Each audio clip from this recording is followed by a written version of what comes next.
classes, as is normal. Hello, my esteemed college and students. Today's presentation will especially help those who may not have a known well background into the performing arts.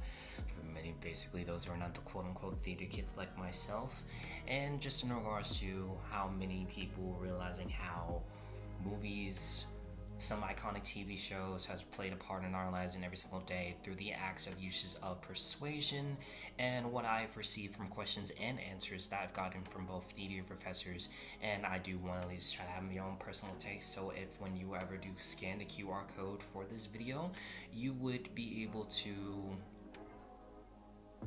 have your own personal takes with it. So for my project, let's get into it. I was diving into topics from many differences between musicals and movie adaptations, and with help of this, I luckily had some of theater professors who have seen more musicals than I can count on top of my own hand. So we'll be in good company. And as I did my research, I came across a fascinating idea. It even took a deeper dive with the ideas and concepts that Aristotle's concept of persuasion have had, with how there are a multitude of ways from the scenery, influential things that we may have seen throughout social media between movies, posters, ads, and how many movies has gone around. With persuasion, it isn't just about convincing someone to go on a coffee or on a unnecessary shopping trip. Believe me, I've done both. But it's also creating an atmosphere that makes us want to experience something like seeing a movie, buying a product, or attending an event. For example, with recently using different events, we can talk about, say, things with the differences that many people want to go see the Barbie movie and other people want to go see the Oppenheimer movie. With the Barbie movie, it was the message about acceptance, diversity, and challenging societal norms, things that resonate with many people, especially with women, but also with women, people of different ethnicities and diversities that want to speak about how breaking norms of society no matter what authority says.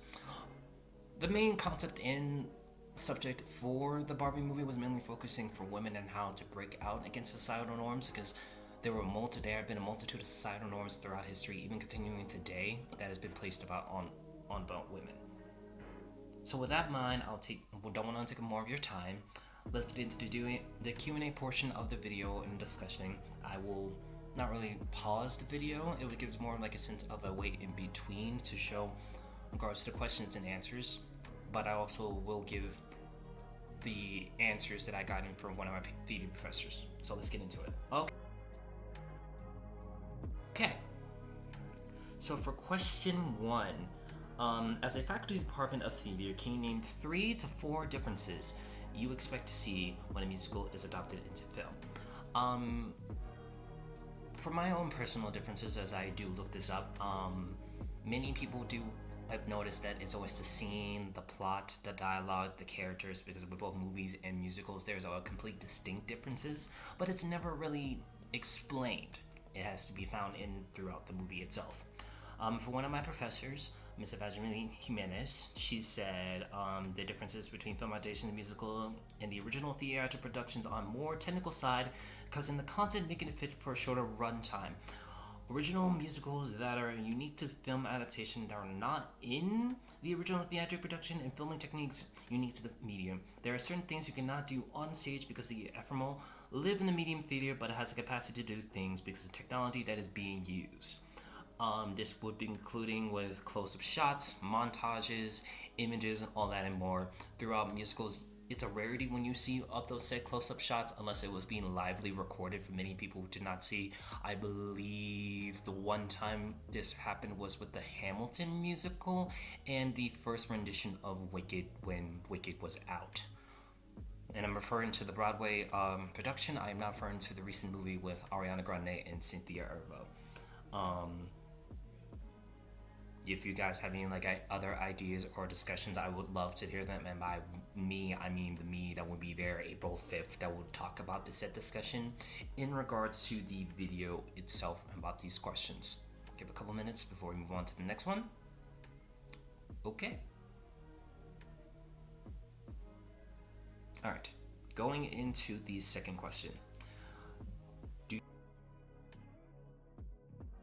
You find that film is a completely different genre that brought viewers when film adaptation awfully from the original Broadway work. Um, if from what I've received from my theater professors' ideas and what they have to believe what film is a different genre than theater, and if audiences should consider both can be connected somehow, if so. Film is a different medium than theater is the way through the art, the tools that would execute the art, and how the audience's experiences of art shaped by a medium itself. Genres can be classified as systems within each medium based on expectations of function, aesthetics, and having a sense of similar content along with historical context.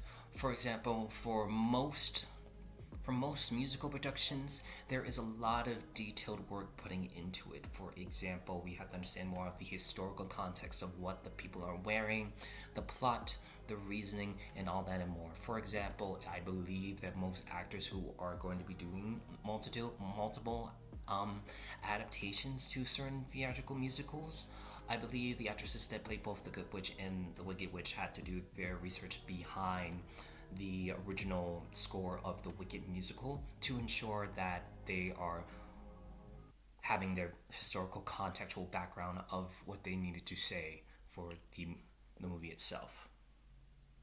And they can also go into in depth with, say, for example, with horror as a genre being considered a larger genre, including horrific events and a storyline, including production elements, the intent to scare many audiences, and that's why I recently stated what I was talking about Wicked earlier, with the intent to do so of how they want to produce the movie to ensure the movie will be produced correctly.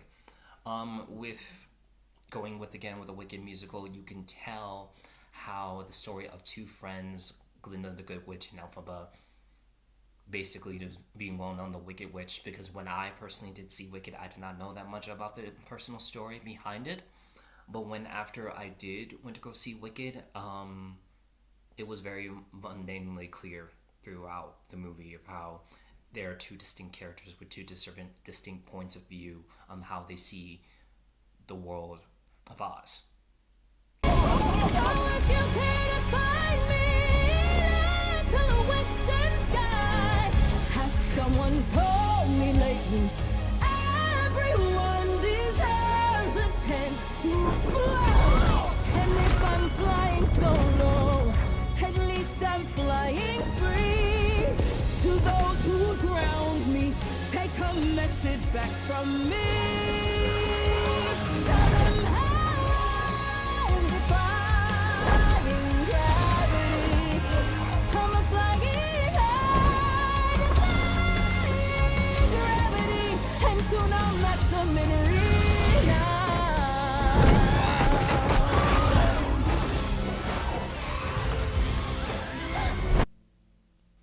But also, if you're going to technically more in a more detailed way, let's see, and then going more into a larger genre, what theater is Broadway. It's the perception of theater. It's supposed to be a full understanding of theater's function and vibe. There are many historic and political aesthetics, even monetary considerations when one is thinking about Broadway. It is a well-known stereotype that many people would assume put theater and Broadway in the same umbrella. That is the complete opposite. Yes, there are theater productions that will go into Broadway shows, into multitude of playlists. For example, the Hamilton playlist that many people have used, Wicked playlist, the Epic the Musical, if you want to be technical. There are a multitude of playlists that many people have used, but many people may have not known that these were actual historical political things that has created numerous things throughout time. For what I have received from the answer from Professor, that both film and theater are two different genres, yes, but they're like more detailed. It's like imagining the performing arts is your top part, and film and theater are your two branching parts in a tree. Just imagine trees here, and going into depth and more, it will be more in depth with the tree.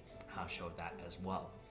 Going into before we do move on, if you all have any questions and like to ask, Mr. Khalil here, please do, because any feedback will be great to have like a one-on-one discussion about those said questions. So I and he will be able to do so. Going off of a weird script here is just something that would not make any sense. Alright. Don't want to again take up you guys' time. Going into the next question. Since most musicals become film adaptations, should screenwriters follow the guidelines that stay true to the story? Do the alterations to the story for a film cause any harm for a musical? If anybody wants to, yes, no, probably not. So before I go into my own opinion, and I would like to hear everybody else's, from what I've heard from my professors that, I don't want to give you an in-depth answer, there have been hundreds of musicals history and presented that have not automatically been turned into films. Maybe it is a question of the time when eventually get turned into films, who's to say? But it's not a premise which should take granted to be grounded in a valid present second. Whose guidelines are you asking in regards to practices? And also the harm of the art. In regards to the guidelines, I wanted to ask what the exact same way how the story was formatted originally from the film adaptation going in, well, the musical adaptation going into the film adaptation. Is there the same guidelines of carrying the same story, setting, character analysis, the plot of the characters in itself, and how the characters will need to be portrayed throughout the movie? In my opinion, if you want to have a audience that is well known of the said movie or musical, yes, to keep up with that exact same guideline. But if you want to try to connect with a younger audience that may or may not have known about these guidelines and understanding the concept of what the music is about, then yes, there is a room for alterations. But it also depends. But in most cases, artists are able to use limited amounts of content from others and must compensate if there are copyrights placed onto work. With any and all everything in the production, there will be copyrights in the world. But the key is they either have to follow the artist's rules for how they want art to be used, or they must alter it in significant enough ways that originally is in the conversation of a newer piece of art. And usually, that lifting material from another artist is significant or crucial to newer work. And to the medium that they are working within, digital media artists or even perform artists that work usually run into these often as sometimes a common strategy or tool for the mediums itself. Normally, how to describe that in a question is that many new artists will have to use different sets of material, either be material from the old in order to alter it to a newer sounding generation of people who may understand more of the concept of the plot of what the movie is and may not understand it, because let's use the iconic series that Miss Jenny Han has created, To All the Boys I Loved Before. The story focusing on Laura Jean and how she was trying to find her own way of finding love life, and then a year or so later, her sister, Kitty, Catherine Song Covey, was able to have her own version of her own love story. Give or take, EXO Kitty, the most popular new series on Netflix. Isn't it great? Although, yes, I want everything. EXO Kitty did follow the exact same similarity of the To All the Boys I Loved Before series, You are but also such there was a a sick girl. few different I am alterations, not a realizing that the fact that originally with Laura Jean, Oh yeah, she's gonna love. she had her family, her sisters, all that and more, You know. and she knew what she wanted in what are you regards to doing here? finding love Stella, for she herself. loves this place. But Peter Kavitsky. it was for those people Alright, who mate. believe in those old-timey romantic This is Laura stories. Jean's boyfriend With and my today's sister. new I know, day I and know. age, not many, a Subject lot to your of monologues people for the entire semester, remember? have sat through I heard about All your the trouble. Boys I Loved Before Great series detail, actually. to understand going You're here into for what? Kitty's The ping pong story. tournament? I'm way better. So, Lacrosse. although technically Jenny Han those is sparkly pens technically were the still same super author weird. and person Thanks. responsible for creating It's actually the right by the complete sparkly series between stickers. To All the Boys I Loved Before to EXO Kitty, it will just show that it has been a change in alterations because there is a new audience of people who can relate to a multitude of LGBTQ issues about finding love, understanding about relationships, heartbreak, That's not a thing, Peter. visions. He remembers every single word you've ever said, but he still pretends to It be truly moving to talk depends too because there are a much. multitude of things the actors He has a guiding their girlfriend who association, he's very all that into. and Did you more. see him with those So sparkly pens? before, But I'm I don't telling want you, to she's bore up you to something. guys with lastly, hopefully I did I get all the questions? Right. Last question. Since most musicals become film adaptations, should screenwriters follow guidelines to say, oh. Yeah, I did all the questions. Huh. Well, that was awkward.